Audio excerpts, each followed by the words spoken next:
If you are able to love yourself through the changes, and that sounds like so corny, and if I saw someone saying that on their YouTube channel, I'd roll my eyes and exit out, but like, it's true. And it sucks that it's true. Hey guys, welcome back to my channel. If you are new, my name is Goldie. I feel like I haven't done an intro like this in years. And I also feel like I haven't done a video like this in years, but I've been inspired and I think this one is gonna be a good one. In today's video, I'm gonna talk about the major things that change once you leave your professional ballet company. Obviously, this is from my perspective, this is my opinion, and I'm basing it off of my life. If you're new and you have no idea what I'm talking about, I left my ballet company in 2020, right before COVID. So much has happened, I've gone through so much. And I've just been kind of wanting to talk about this because so much changes. Things that like you don't even realize are gonna change. That's what we're gonna talk about today. And while we talk about it, I thought I would make dinner at the same time because we are multitasking. And I just feel like it can be like a date. We could be on a little chit chat, girls' night date. And I think as I'm saying that out loud, I feel like this video and this date night with you requires some wine. So let's do that and then we'll chat. Okay? I basically started this channel for the sole purpose of sharing my life post ballet career or post ballet company. And when I left my ballet company, it was in the middle of my season, and before doing so, I feel like I'm just gonna finish this bottle. There we go. Before doing so, it felt like no one had broken contract or like done what I did to leave their ballet company. So I was like desperately searching for someone that was talking about it or a YouTube channel that I could watch to just give me some insight on what on earth was waiting for me on the other side. And there wasn't really anything that was giving me too much reassurance, and that's why I started my channel, because I obviously wanted to talk about it and I obviously wanted to help anyone that was going through what I went through the process. But holy guacamole, was it scary. I look back at that time and I just like, not cringe, like that's not the word that comes into my mind, but just like, girl, if you only knew what was coming. We're making some ravioli. I just put the water on the stove to start boiling, but the first thing on my list that I wrote down was your stress levels. Your stress levels, while they may change, and you still may be stressed after leaving your ballet company because you're going through like a major transition, your stress levels in regards to like your everyday day-to-day like fight or flight mode immediately change like overnight, which is incredible, because as dancers and as ballet dancers, as any high level athlete, or honestly anyone who has like a intense job, obviously, we're stressed. And not only are we stressed, it's like that stress of like, oh my God, I don't know how I'm gonna make it through that 1 hour of my day because I forgot the choreography, or I'm an understudy and I have to go into this ballet and I don't really know it enough, or this partner is bad, or all of the things that we deal with as ballet dancers like day to day. And I honestly almost want to say hour by hour, like we're constantly being tested and we're constantly under a magnifying glass of, is she gonna do that right? Oh, she should have done that, or I didn't get cast for a ballet, or I'm going into a ballet that I'm not prepared for. There's so many factors. Or, oh my God, I'm forgetting like the biggest stress of all. Am I gonna get fired? Am I gonna get another contract? I don't know. It's not in my control, unfortunately. So as soon as you start leaving, or as soon as you leave your ballet company, that level of stress kind of just like disappears.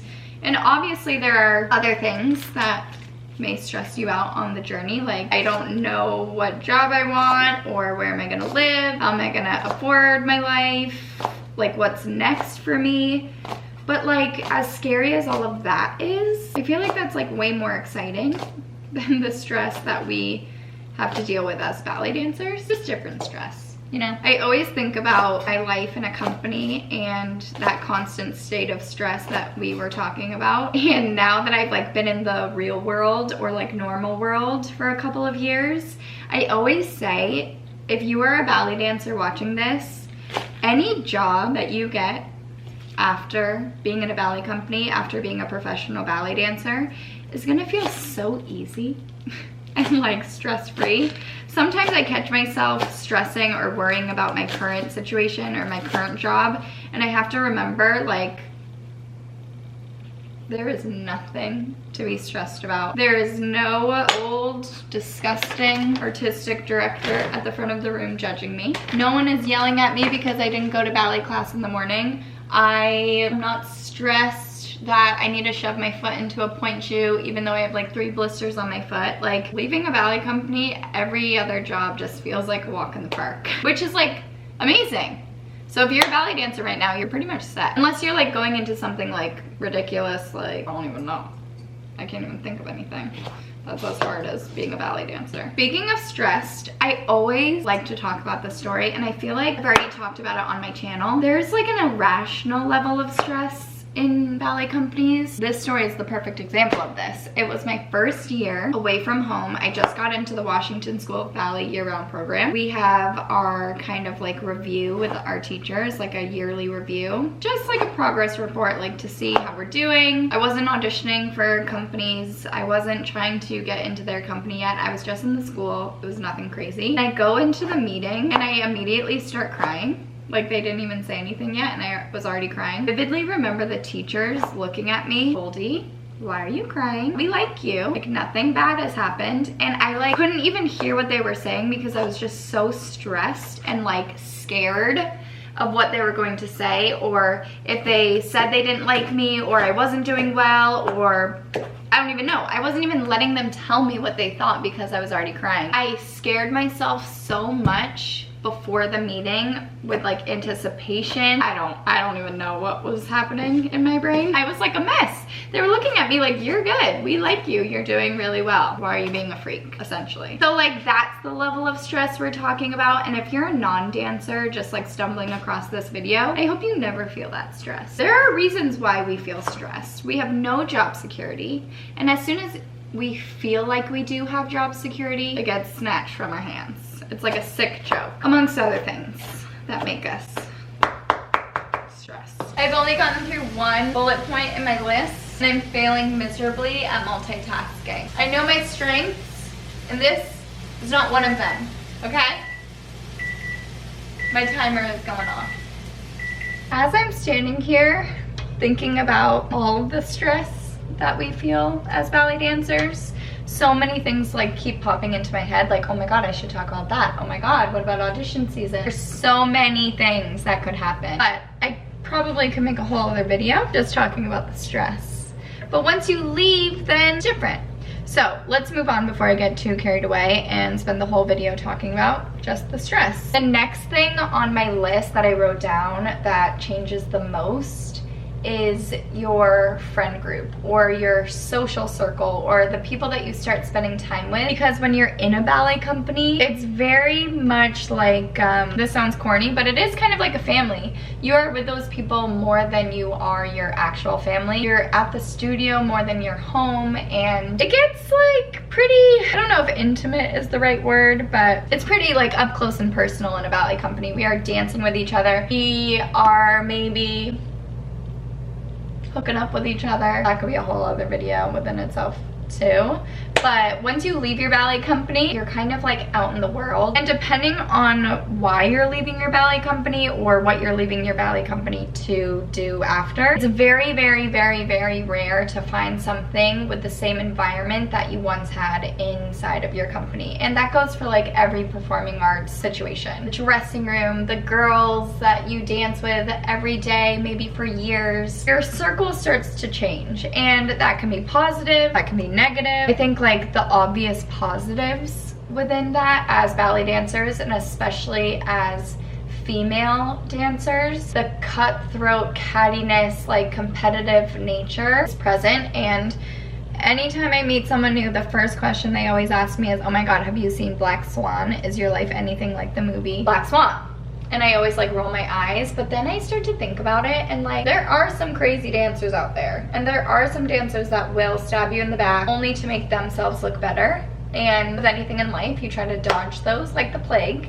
But unfortunately in ballet, there's way more of those dancers than there are that actually want to support you and actually want to cheer you on through your career, because at the end of the day, there's only so many roles and there's only so many opportunities, and our careers are so short that it's kind of like inevitable to get that competitiveness, as terrible as that sounds. One thing that like I really struggled with once I left was finding those people that I can talk to that somewhat relate, because at the end of the day, the only people that really relate to you are other ballet dancers. Normal people just like have no idea. Like I would hang out with people that would call my ballets or like rehearsals like me getting ready for my recital, and that just like cut me to the core.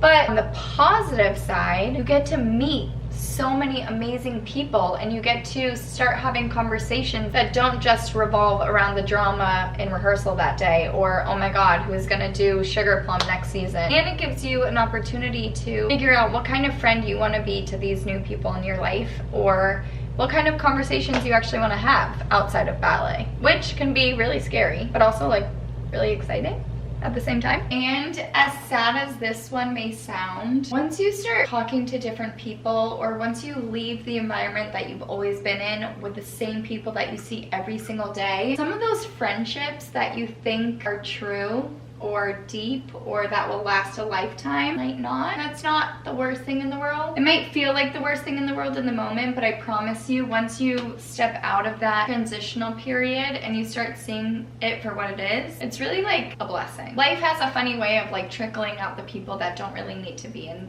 your life anymore. And once you leave, it's very clear who should still be in your life and who maybe were placed in your life for that chapter and don't need to go into the next chapter. And not that anything bad happens or did happen, but you know, things change and that's okay too. Okay, my multitasking was a big fail, but now I can just sit and we can talk like we're actually on a date. But it really does feel like I'm talking to a girlfriend right now, because these are the thoughts that are in my brain at all times. Okay, number 3 is kind of a doozy, but it doesn't really have to be a doozy, but that this whole conversation is usually a bigger conversation. I'm like a broken record. I've been saying the same thing with each one that I'm going through. But number 3 on the list is your physical activity or your relationship to physical activity. This might be like a no-brainer. Like obviously you're not going to be in rehearsal all day, you're not going to be moving your body for your job and getting paid for it, so obviously it's going to change. But I think before I left my ballet company, I didn't think that it would change as much as it has. And I'm not even just talking about the like logistics of it or like the actual like, am I moving my body this much or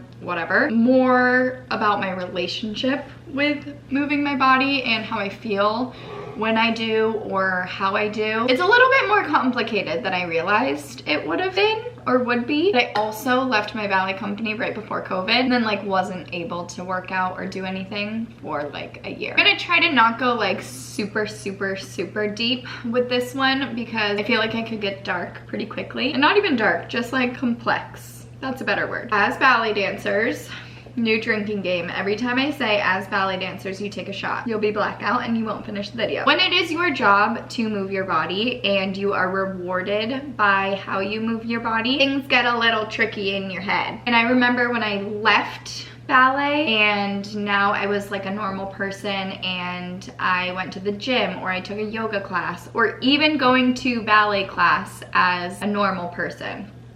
Again, whole separate video. That's way too complicated. But you kind of lose your purpose. You don't really know what to do in the gym, or maybe you know exactly what to do at the gym, but you lost your why. You no longer have to stay in shape for audition season. You no longer have to work on certain exercises to improve your dancing. Don't need to get in shape for a role, or oh, I have a 6-hour rehearsal day, maybe I'll do this workout to help me get through the day, or I have an early day so I can go to the gym and work out for 2 hours. All of the little like calculations we make as ballet dancers no longer exist when you're a normal person. Now you're just going to move your body, to stay healthy, to lose weight, to gain muscle, whatever your new why is. But that new why may take a really long time. For me personally, I still struggle with this. I still struggle with getting myself there and remembering that it is a gift to move your body. And just because I'm not being rewarded or I don't have like a big goal of audition season or some motivation to get me there. I've gotten to the point that I really enjoy it. Definitely found my workouts that I like and workouts that I don't like. I'm obsessed with hot yoga. I've talked about it on my Instagram. I've talked about it on my YouTube. I think it is just one of the only workouts that makes my body feel taken care of and my muscles feel good. It's similar to ballet, kind of, where there's a routine and it almost feels like choreography, and you can kind of just like meditate through the class because you kind of know what's coming next, similar to a ballet class. So that's really helped me. Finding your new normal in the working out world or moving your body or your relationship to it all can really take some time. But it also, like, I feel like I've been doing pros and cons with all of these bullet points throughout this video, but it can also feel liberating. It can feel like, oh my god, I've never been able to run before because I was nervous about my knees for rehearsal, but wow, now I can because I don't need to worry about it. Or, oh, I don't really want to lift these heavy weights right now because I don't want to be sore tomorrow morning for ballet class. All of those things don't exist anymore, and you kind of have like all of the freedom in the world to try out new things that you might not have tried out while you were in your ballet career.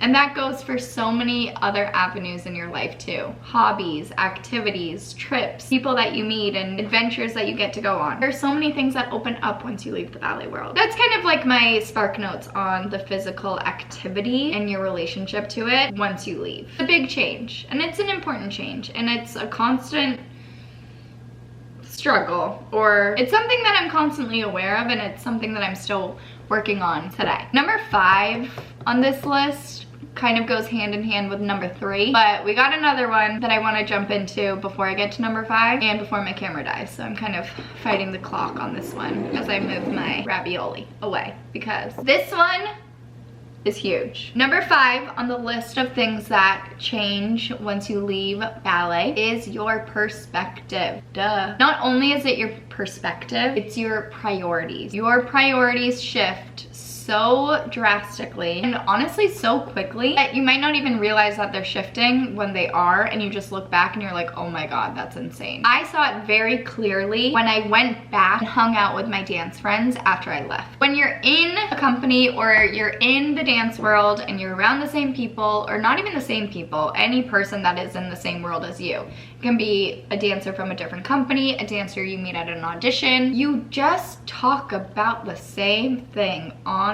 repeat like a broken record. I didn't realize it when I was in it. No one realizes it until you step just literally like one step away from it. We all talk about the same thing over and over and over and over and over again until we're blue in the face. Oh my god, can you believe she got casted? Oh my god, can you believe she got fired? Did she get the job? Did she move? Did she do this? Who's gonna do this? We talk about so many things that don't matter as ballet dancers that it's just exhausting. And while I'm saying this out loud, I feel like I know why we talk about it. When you're in your ballet career or performing arts industry where there's a director, an artistic director, and you're auditioning, you have zero control. You have zero control over your future. You have zero control over casting. You have zero control, honestly, with your life. And I know people are gonna say that's dramatic, but it's true. It's not up to you.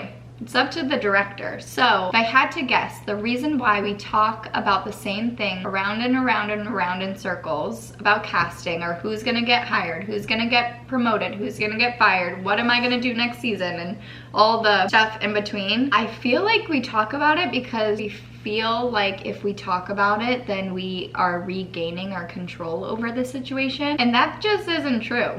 Like, it's out of our hands. And I understand that it is comforting to talk it out. And this is very like black and white. There's no right or wrong or good or bad. I do all of this. Everything that I'm talking about on this list right now still is present in my life in a certain way. My priorities and my perspective once I left that world, they're so different. Like, so different, to the point where when I do see my dance friends or I do have conversations with other dancers, it's hard for me to relate, because at the end of the day, it doesn't really matter who's gonna be sugar plum. And it doesn't really matter that you're swan number 15. And even saying that out loud, I don't want to discredit anything, or I don't want to take away the importance of those roles or what you are feeling, because you're feeling it and it's important to you and it should be important to you. It's really, really difficult to do all of those things. And at the same time, once you step away, you realize there are so many things happening around you and there's so many important things, and it just doesn't feel as life or death once you leave.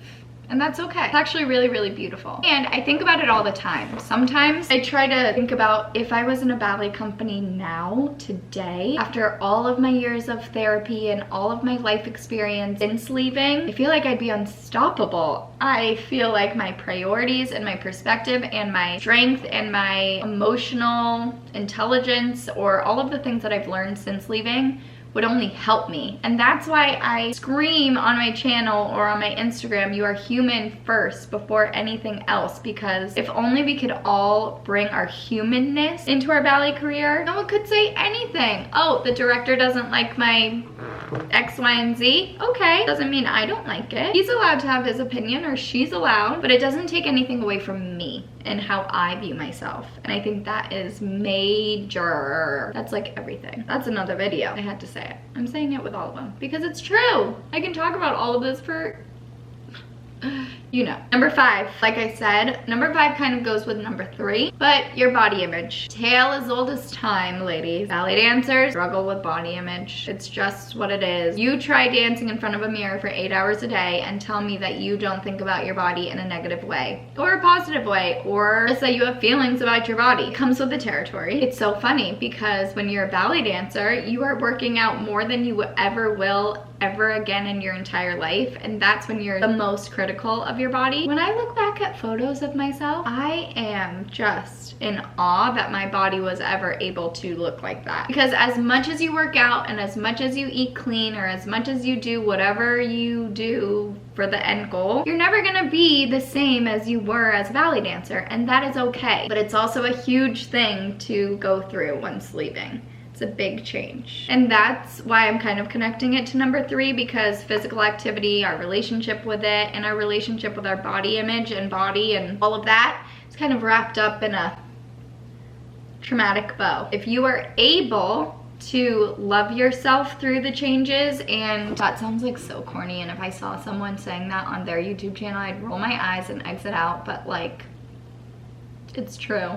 And it sucks that it's true. But if you're able to be like, oh, I want to lose 5 pounds, or I don't like this about my body, and I'm still great, and I am still worthy, and I'm still whatever you want to tell yourself, and I think it's okay that I put on a couple pounds because I'm going through something really big in my life and I'm changing, and that's okay. That's what you have to remember, or that's what I have to remember. And I'm just saying this now because I don't want you to think for a second that I feel like I know everything and I'm telling you what you need to do, because that is psychotic. The biggest reason why I started my channel is because I need to hear these things and I need to talk it out, and it feels like I'm not doing it by myself if I'm doing it with you. So like right now, I'm currently on my period. Last video I was PMSing, here we are. And I feel like a trillion pounds. I'm staring at the chocolate candy we got at Trader Joe's yesterday, and there are moments where I look at myself and I don't even recognize myself. I'm not the same weight I was as a ballet dancer. I don't work out even like close to what I